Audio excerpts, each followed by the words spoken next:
All right, so these are the kinds of questions that you won't need to do on quizzes and exams, but they're not that hard. I mean, if we do it together, and I do want you to understand the concept behind them. So we're going to do the calculation together, and then what you should be able to do is kind of explain what's happening and why it is the way it is. All right, so you heat some water from 5 to 93 degrees C. How many kilocalories are absorbed by the water? What do you think you do to figure something like this out? Yeah? Yeah. Well, we know it takes 1 calorie to heat 1 gram of water 1 degree, so just kind of plug that in. Yeah, so it's all kind of based on that concept of the specific heat. It takes 1, and that is something you need to know. It takes 1 calorie of energy to heat 1 gram of water 1 degree C. So to move it from 25 to 26 degrees, or 26 to 27, or whatever.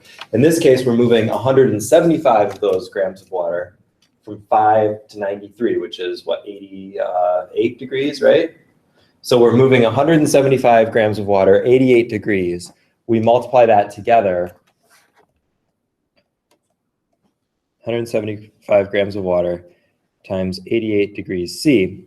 But you'll notice that grams times degrees Celsius, the units don't work out. Grams times degrees Celsius is not calories. So what's happening there? There's another term of this equation that we don't really worry about because it doesn't affect our calculation, but it's there, and that's the specific heat.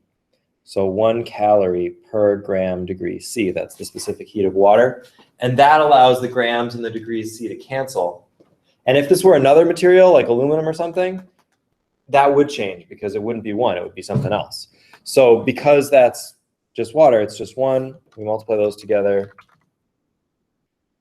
175 times 88 and get 15,400 calories. Excuse me.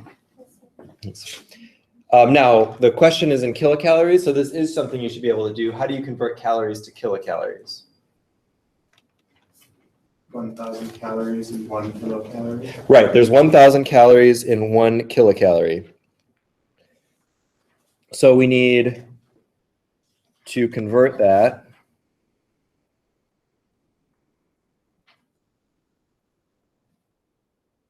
(1,000 calories in 1 kilocalorie). Calories cancel. 15,400 divided by 1,000 is 15.4 kcal, like that.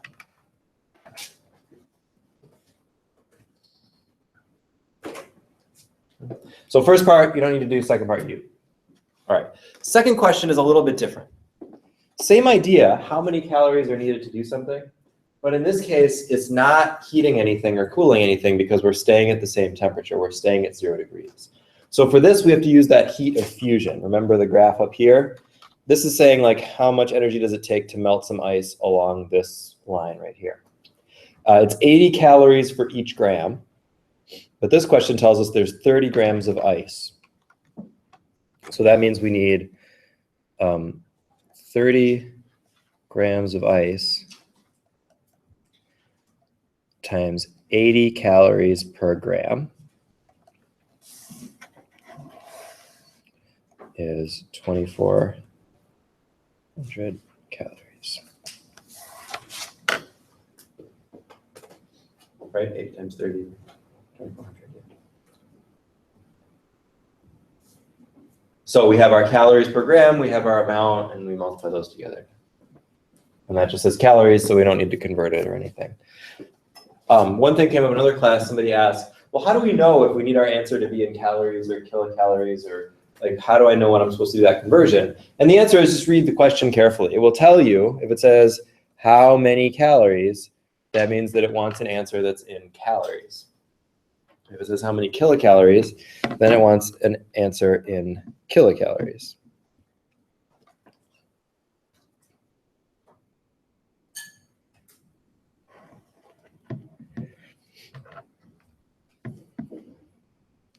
All right, so the next two are a combination of those previous two.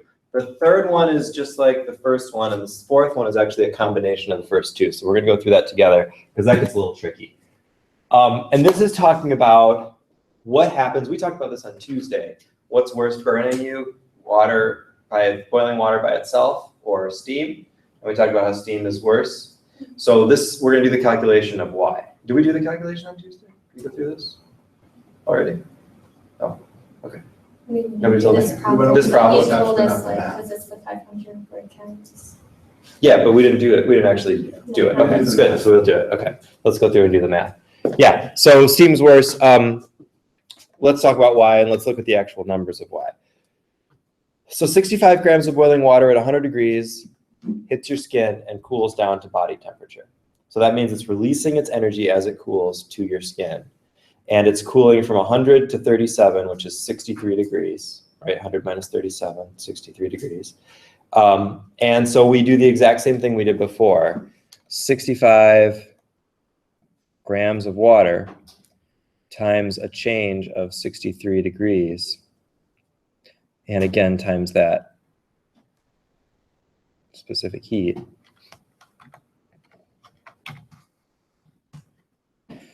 4,095 calories.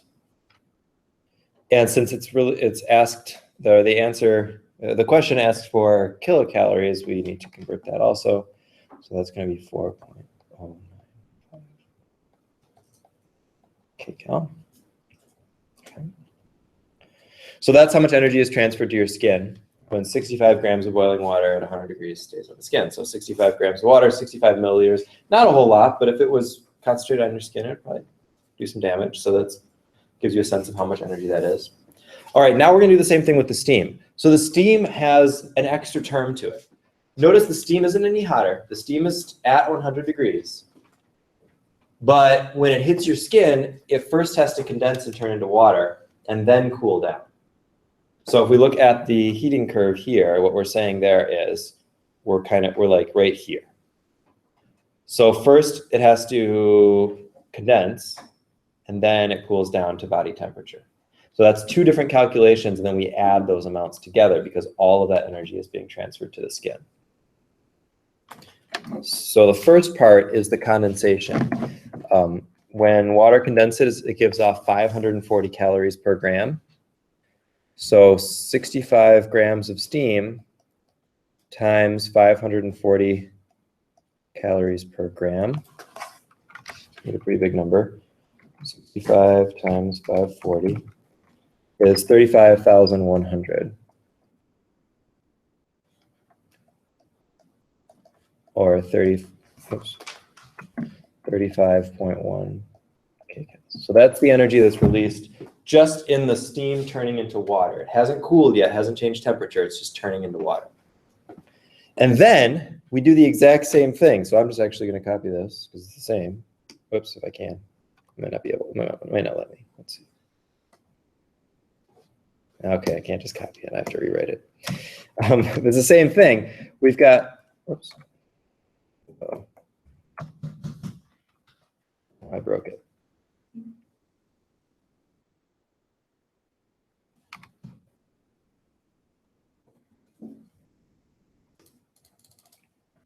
Okay, I really broke it. Yeah. Oh, I hope it doesn't.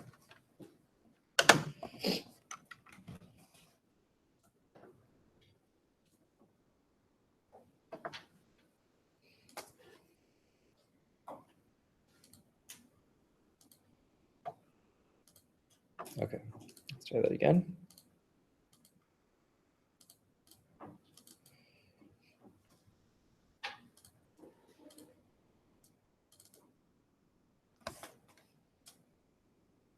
Is it still there? Yeah, okay, good.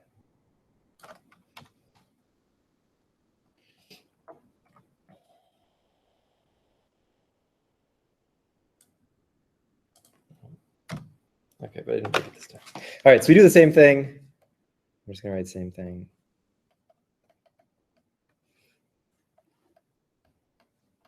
That's 3. So that's 4, and we'll just round it to 4.1.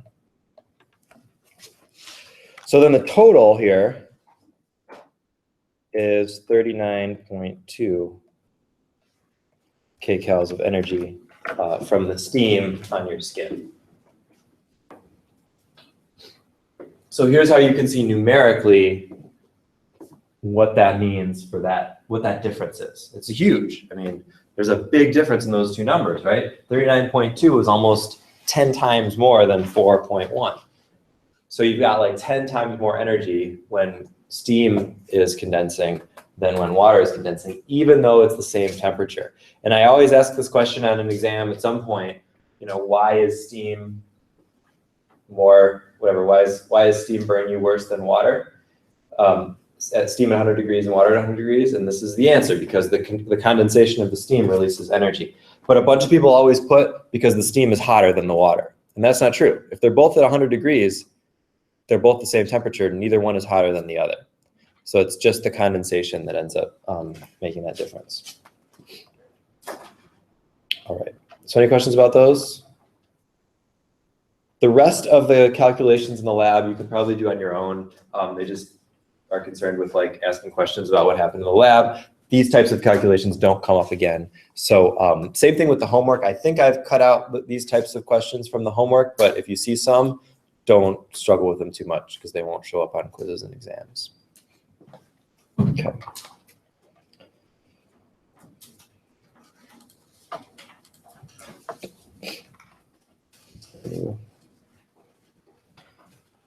All right, let's move on.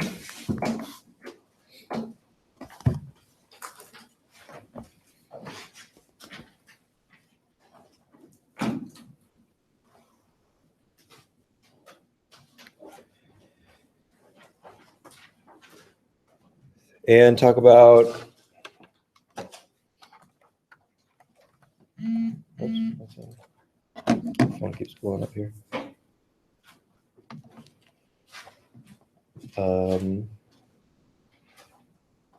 Chapter 4, which is some atoms and elements. All right, we'll let that load up for a minute. Let's talk about it. So we categorized matter last week, or Tuesday. I don't know, a while ago. We categorized matter. We talked about like pure compounds versus mixtures, right? Remember that stuff? Elements and compounds versus homogeneous and heterogeneous mixtures. So that's good. Now we're going to focus on that smallest part of it, which is the elements, atoms and elements. Then as we go into further chapters, we'll expand that. We'll start talking about the compounds and kind of building up bigger things. So we can't really talk about elements without talking first about the periodic table and how we can categorize the elements even further. So let's see. Let's get ourselves a periodic table. I think there's one here. Yep, there's one.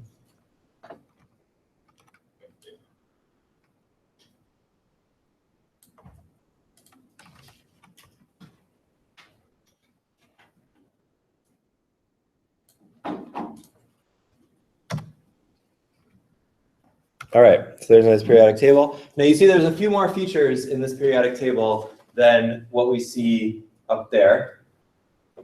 This categorization by metals, metalloids, and non-metals based on color. What do you think that means?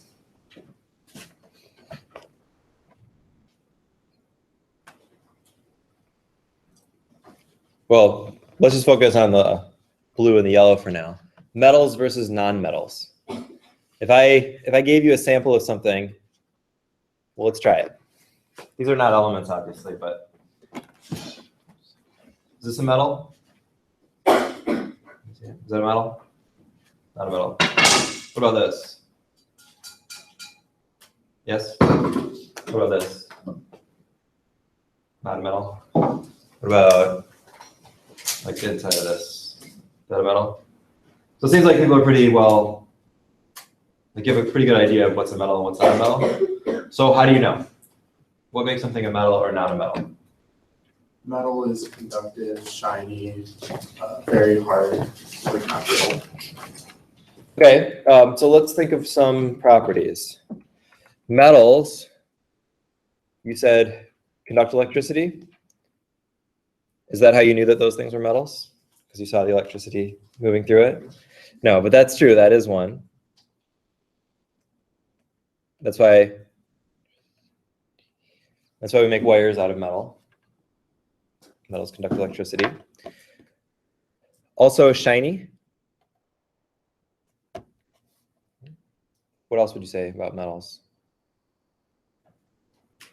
How do you know when something's a metal? Somebody in another class said, well, because it looks metallic, which is, I guess, true, but we don't usually think about these kinds of descriptions. But like, you all pretty much knew whether something was a metal or not, so how did you know? Was it the shininess? That was part of it?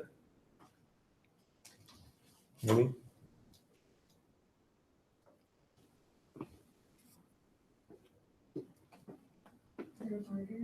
They're harder? How so? If you want to break the metal, you'll probably use line and breaking. Yeah, it is harder to break metal than non-metals. But I'm not going to say harder. I'm just going to say, well, I'll say harder to break. And that's not actually about how hard it is per se. I mean, if you think about something like diamond, which is the prototypical like really hard thing that you can't break, metals can't break diamond, diamond breaks metal. So there's something else going on here. And the word that we're looking for, which you may or may not know, is called malleable. Metals are malleable. Anybody know what that means?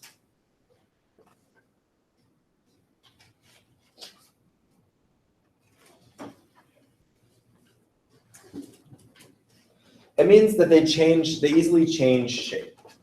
We don't think about that necessarily with a metal, but has anybody over here ever gotten like really mad at somebody and just taken a big hammer to their car, just like hit the side of the car or something? No? So what happens if you hit the side of a car with a hammer? It dents, right? Have you hit a car with another car? That's probably a more common thing. You see like it dents, right? So what happens if you hit the window with a hammer? It shatters. So that's the difference between metal versus non-metal. The metal is actually malleable, which doesn't necessarily mean it's harder, but it moves out of the way. It changes its shape. It can deform, and that's called malleability. It's malleable. When you hit metal, it dents. When you hit a non-metal, it shatters. And so that's known as brittle. Well, let's look at the counterpart. Oops, not the metalloids, the non-metals. The opposite of conducting electricity is an electrical insulator, meaning that it doesn't conduct electricity. So if you've ever seen a wire with like the plastic or rubbery stuff around the outside, that coating, that insulation, that's made of some non-metal so that the electricity can't conduct through there. So if you cross two wires, as long as they've got that coating, they're not going to make a short in the circuit. So non-metals tend to be electrical insulators. They tend to be dull instead of shiny. Not like they're not interesting, but they're dull instead of shiny. Non-metals can make crystals that can shine pretty nicely with their facets of their crystals, but a bulk material may not shine in the same way. It won't be as reflective probably as a metal would be. And then instead of malleable, they are what we call brittle. And that still might mean they're super hard, like diamond. A non-metal can still be really, really hard to break. But when it does break, it kind of just like busts apart into little pieces instead of deforming nicely like a metal does. And that has to do with the organization of the electrons. We'll talk about that later on. But in a non-metal, the electrons are very much stuck on the atoms. And so when they break apart, the electrons kind of go with them and make these little tiny pieces. In a metal, the electrons are more free to move around and rearrange themselves throughout the whole metal. So when you move the atoms around by hitting it with a hammer or something, the electrons just kind of follow along and reorganize how they want. So it doesn't actually make a break. Now there's this weird middle group, the metalloids. And as you might expect of a middle group, they kind of have some qualities of both. So they are really kind of the in-between. They are sort of conductive, which is called semiconductors. If you've ever heard that word, like used in computing or electronics, semiconductors are things that are not really great conductors, but they can be kind of made into good conductors in one way or another. And that's where that's why computer chips are made out of things like silicon and germanium. So that green area. To find these things, you just gotta look for that staircase on the periodic table. You can see it kind of outlined on the big one up there. That's the separating line between the metals and the non-metals. And then anything that's kind of touching that staircase is a metalloid or a semi-metal. Sometimes it's known as a semi-metal. Aluminum is touching there, but we know aluminum is a metal, like aluminum foil, so we kind of just call that a metal. The other weird one that doesn't quite fit is hydrogen. Hydrogen is where it is on the periodic table because of its electrons, which we'll get into in a little bit, but it behaves more like a non-metal. It's a gas, it's not shiny, it's not really metallic. So even though it kind of goes over in that side, it really belongs more with the non-metals. So that's a further separation of the elements. All right. So let's talk a little bit about atomic structure and what we get from the periodic table, what kind of information we get from the periodic table. So you probably know this from before, but what are atoms made out of? Protons, neutrons, and electrons. Protons, neutrons, and electrons. Have you heard those before? All right. How are they arranged in an atom?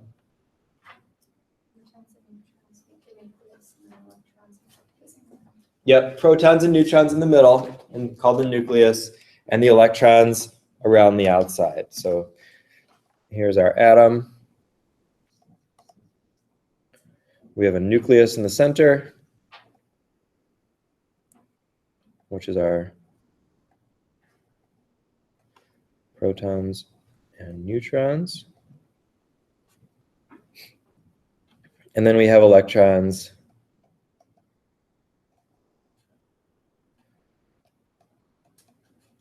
kind of around the outside.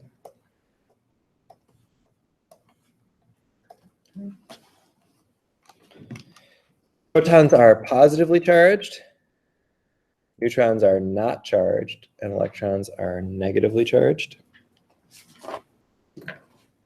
How are they in terms of mass?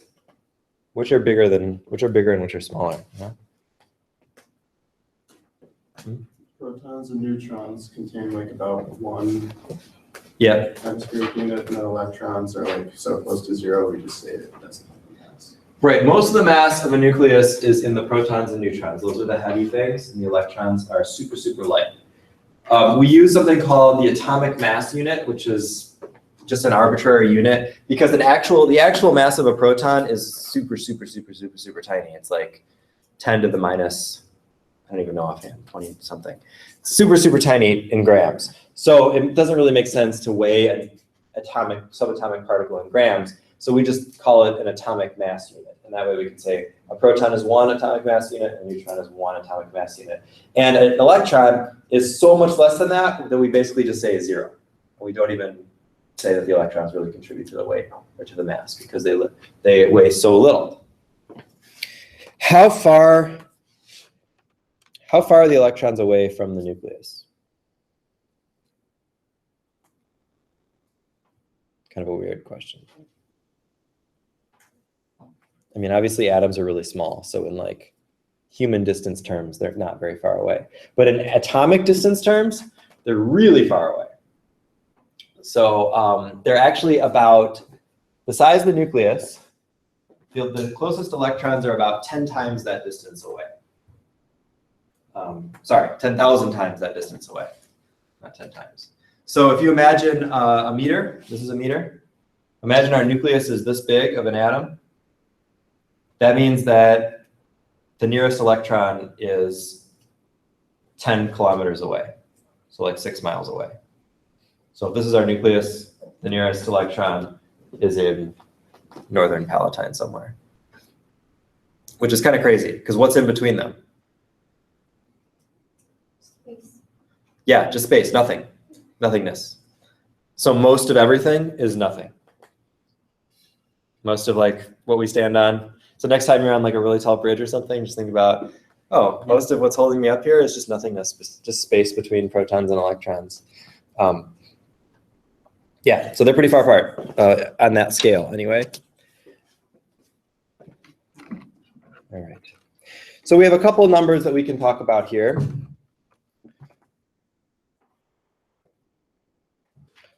We have the atomic number.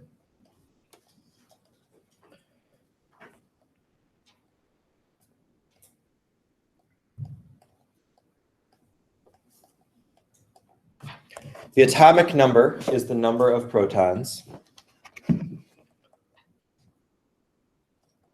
And this identifies the element. So if an element has 6 protons, it's called carbon, no matter what else is going on with it.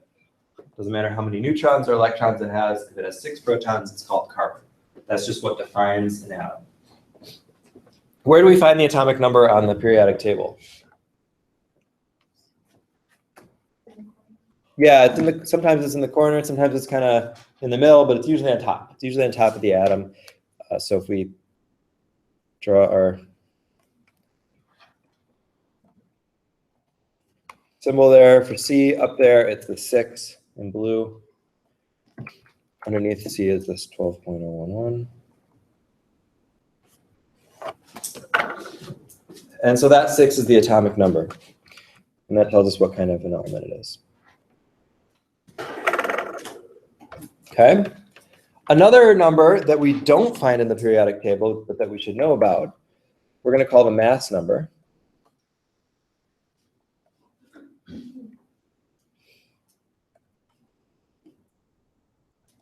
And that's the number of protons or plus the number of neutrons.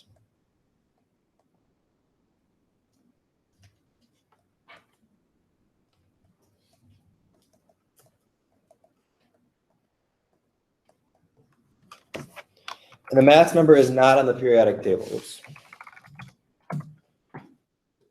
What do we mean that the mass number is not on the periodic table? Why isn't it the red number? Because the atomic mass number is the average between all the mass. Yeah, if you we'll get to that, but like just in basic terms, all those numbers are decimals, right? Except for the ones in parentheses, which are the radioactive weird ones, but they're all decimals, like 12.011, 32.066. We said that a proton weighs 1 and a neutron weighs 1. So if that were a mass number, they'd all have to be whole numbers, because the number of protons, the number of neutrons always adds to whole numbers. It's just like counting. So those numbers are not that. We'll talk about that in a second and what they actually are.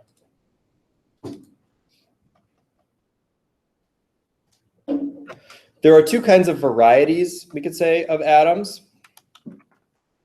2 ways that atoms can be a little bit different. First way is something called isotopes.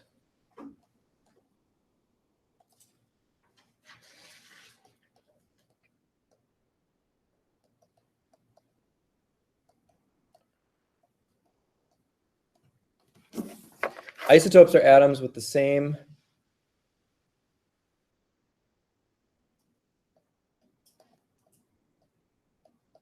number of protons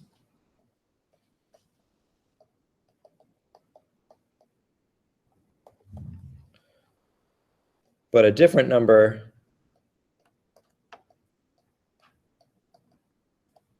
of neutrons.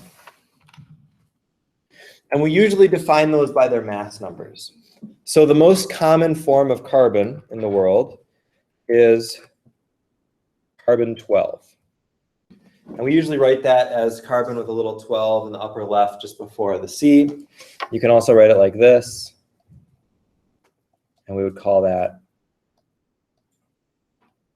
carbon-12.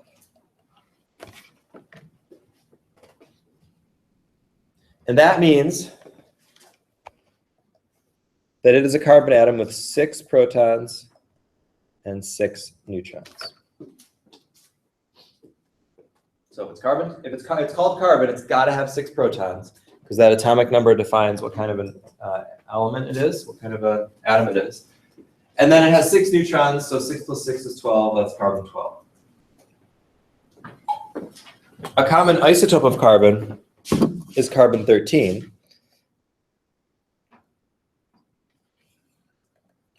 Which is carbon with 6 protons again and 7 neutrons. 6 equals 7 is 13. Those are known as isotopes. There's also carbon-14, which is radioactive and used in carbon dating. But notice that 6 protons doesn't change, because if it did, it would be a different element. So those are called isotopes.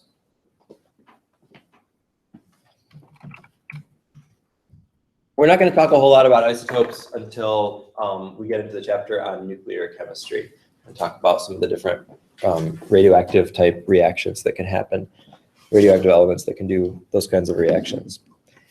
The other one, the other variety is ions. We are going to talk a lot about those. Ions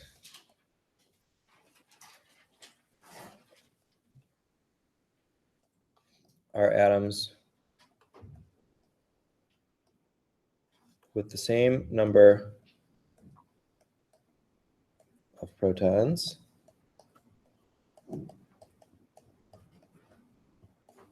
but a different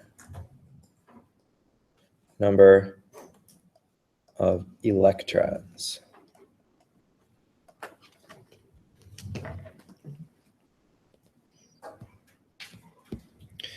So we've got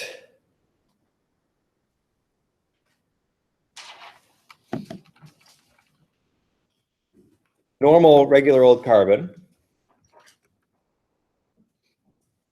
has 6 protons, 6 neutrons, and 6 electrons. Why? How do we know it has 6 electrons? Neutral charge. Yeah, that carbon is neutrally charged. It doesn't have a charge. So we know it has 6 protons, and we know protons are positively charged. So it has to have 6 electrons to balance out the charge. If it's got 6 positives, it's got to also have 6 negatives in it so that it stays neutral. But what if it doesn't? What if it has 6 protons, 6 neutrons, and 5 electrons?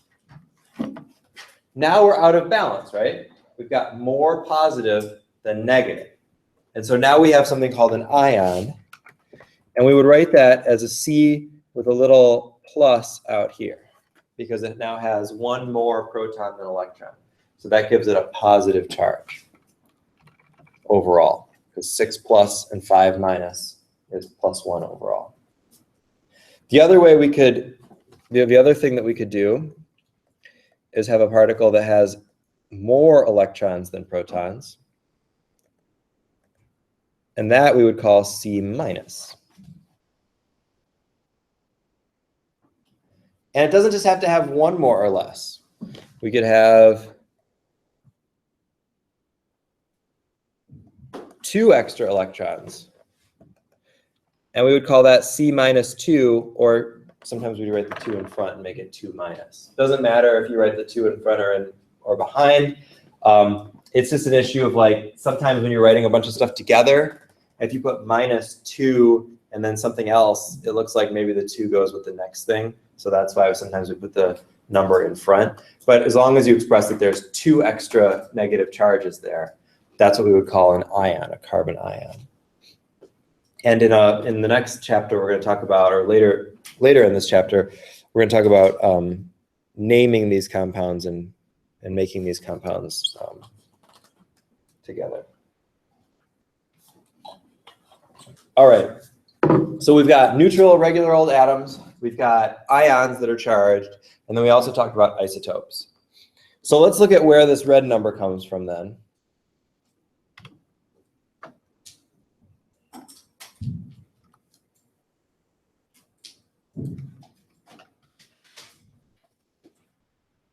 Here.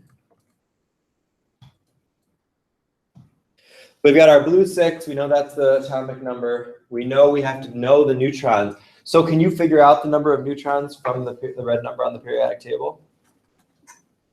You actually can't. It doesn't tell you. So if I ever ask you a question, or if you're doing homework in the book and it says how many neutrons are in this compound, they have to tell you the mass number. If they don't tell you the mass number, you can't know how many neutrons are in there. What we get from the periodic table is called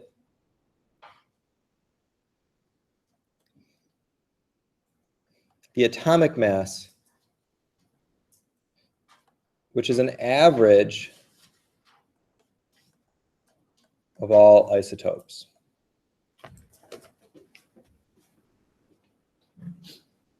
So for carbon, most of the carbon, like 99% of the carbon in the world, is carbon 12. About 1% is carbon 13, and then there's a tiny bit that's carbon 14. So if you average that together, a weighted average it's called, you get a little bit more than 12. You get 12.011, and that's where that comes from. So the mass of an atom of carbon 12 is exactly 12. But the mass of all the carbon in the world, kind of averaged up together, is 12.011. And that's where that number comes from. So you don't need to know how to calculate that number, but you do need to know that that's not a mass number, that that doesn't tell you what the mass is. And this is a common mistake. So if you look at bromine, for instance, that's number 35, kind of over on the right there in blue. Blue because it's a liquid at standard temperatures. You'll notice the mass is 79.9. So what would you think is the most common isotope of bromine? Probably.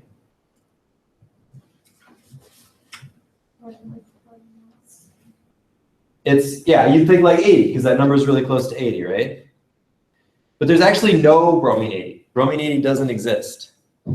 There's bromine 79, and there's bromine 81. And the average of those two, since they're about 50-50 in nature, is close to 80. So using those numbers, you don't get the number of neutrons, because those aren't mass numbers, those are averages. So to get the number of neutrons, you need to be given them. All right. So before we go on to some new stuff, let's take a look at what some problems look like in this part.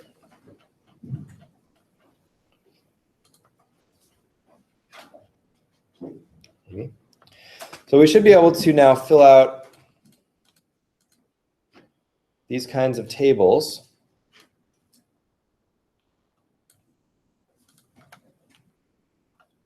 So we can do that.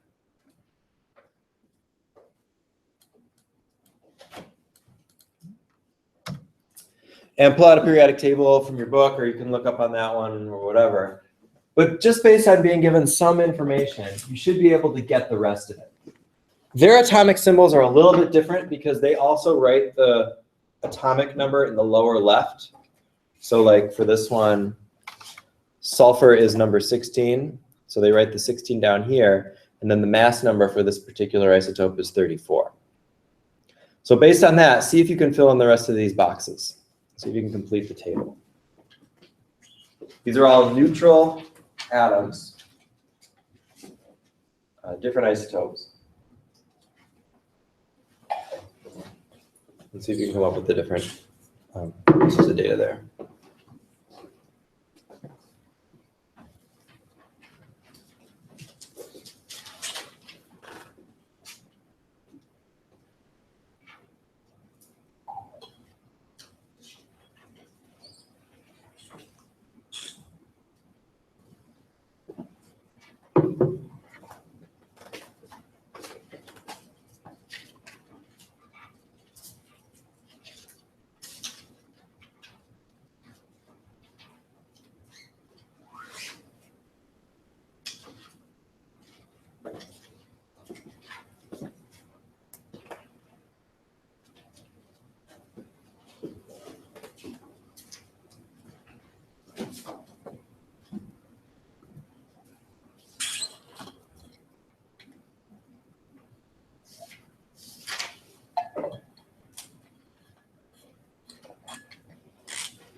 All right, should we go through these?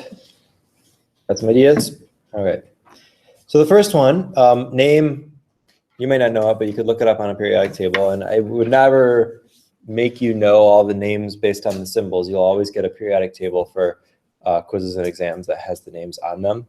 But this name is sulfur. And how many protons are in that? 16. 16, how do you know? Because the atomic number is 16. Right, the atomic number is 16. So even if that symbol is not given there, you could look at the periodic table, you could find S and see that the atomic number is 16. That's the number of protons. So what about neutrons? How do we find the neutrons? Yeah. Subtract 34 by 16. Right, the mass number is up here, and that's the neutrons and the protons together. So if there's 16 protons, you go 34 minus 16, that means the rest of the mass has to be neutrons, and that gives you 18 neutrons. One common mistake I see on these types of problems is people think that the top number is just the number of neutrons. It's not, it's the total number of both. So there's not 34 neutrons, there's 18. And then what about electrons? What do you get for electrons? Anybody feel confident about that? Yeah, okay. 16 because it doesn't have any charge symbol. Right, if there's no charge up here, if it's not like minus or plus, and we'll see some examples that are in a minute, then we know that there has to be the same number of protons and electrons to balance each other out. So that gives us 16 electrons for 16 protons. Okay, next one. Next one, we're given the protons and the neutrons, but not anything else. So how do we find the name or the atomic symbol from that information? Or how did you find it? Yeah. Well, we know that the atomic number is 28. Right. So then you can look it up. If you add the protons and the neutrons together, you know that the atomic mass is 62. Yeah. So you can find the atomic symbol by first looking up that atomic number, 28, And we get nickel, Ni. So Ni. And then that mass on top is, again, the sum of the protons and the neutrons. So that's 62. And that is named nickel. Again, the electrons, just like before, have to be the same as the number of protons. So 28 protons, 28 electrons, because we've got a neutral atom. All right, magnesium, we can look up and see that that's Mg. Again, you might not know that from that, but you could look it up in a different periodic table. We could look up the atomic number and see that it's 12. So that tells us the number of protons is 12. And there's a 12 down here. The atomic mass is the protons and neutrons added together, so 26. And then the number of electrons has to be the same as the number of protons. Finally, this one's interesting because it's the same as the first one. Given the symbol, you know all the other information. That gives you everything you need to know. So you know the name is radon based on looking at periodic table. You know the protons are the same as the atomic number. And you know the neutrons are the difference between the mass and the atomic number. Like what's between the atomic number and the atomic mass. In this case, that would be 134. Did I add that, subtract that right? And then again, it's a neutral atom, so we have the same number of electrons as protons.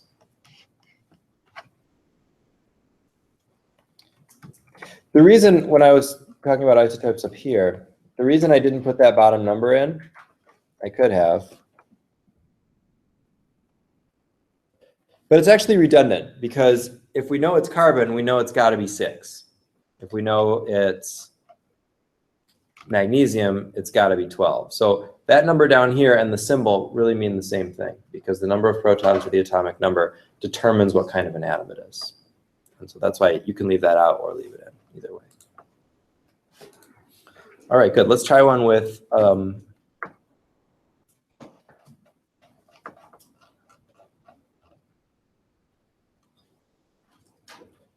you know what, let's try one more and then we'll look at one with ions.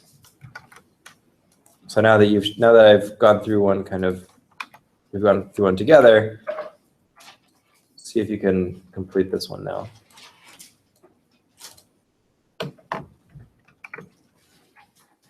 Same kind of idea.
All right, should we go through this one or are you still working? Oh, just blank stares. All right, let's go through it. So potassium. So notice the first one, we're given the name and the number of neutrons. And that should be enough to give us everything else we need. So the number of protons we get from the name, because potassium, if you didn't know, is K. You could look that one up. And the number of protons is 19. If we have 19 protons and 22 neutrons, that means the overall mass is 41, right? So I'm going to put a 41 up here. And then we know it's a neutral atom, so the protons and the electrons have to have the same number. V is vanadium with 23 protons and 51 minus 23, which is 28 neutrons, 23 electrons. Hopefully you're getting some of these same numbers. And then we've got the next one, 48 protons and 64 neutrons. So we look up number 48 is CD, cadmium.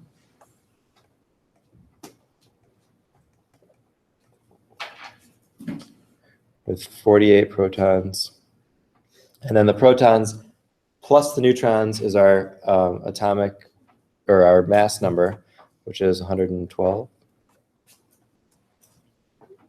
48 electrons. Barium is Ba. That is number 56. I don't know all these numbers in my head, which is fine. I don't think anyone needs to know that. 138 is our mass number, and then our number of electrons is 56.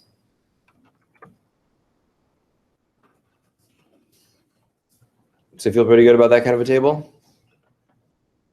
Great. Okay, let's look at what happens for our last bit of time here when we start looking at ions instead. So we're doing this a little bit out of order, so I think we have to jump to the next chapter for that, but that's okay. We'll be starting that soon. Maybe not.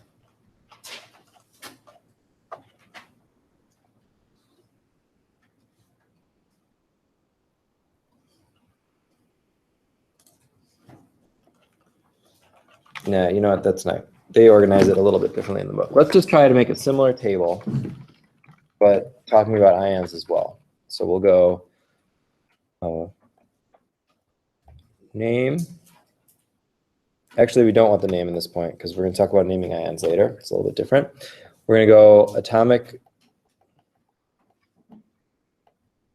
symbol, number of protons, and number of electrons. So after this chapter, we're not going to care so much about the number of neutrons, except when we're talking specifically about different isotopes, which we will when we talk about nuclear stuff, but we're going to put that off till later in the semester. So we're just going to skip that for now. We don't really care, which means we're not going to put that little number up in the upper left because the mass number isn't important for us right now. But what I would like you to be able to do is if I give you the atomic number or the atomic symbol, give me the number of protons, the number of electrons, dealing with ions. So for instance, if I said O2 minus, that's an oxygen ion, we'd look at the periodic table and see oxygen has how many protons? 8. So then how many electrons does it have to have? 6. Yeah, so it's definitely not 8, right? Because it's an ion. So is it going to have fewer or more electrons? More, because it's a negative charge. Electrons give us that negative charge. So it's going to have 2 extra electrons. Oops, electrons. All right, so let me put in a couple more of these.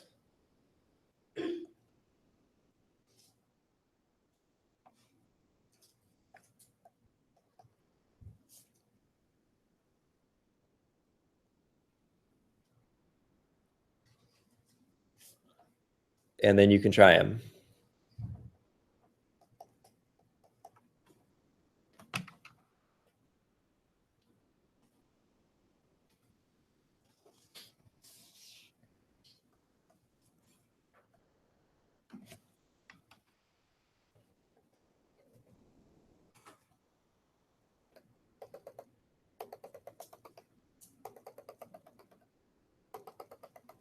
Okay, so see if you can fill in that table, figuring out the numbers of protons and electrons for these different ions. And this will become important on Tuesday when we talk about the configurations of those electrons.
All right, you got some of these?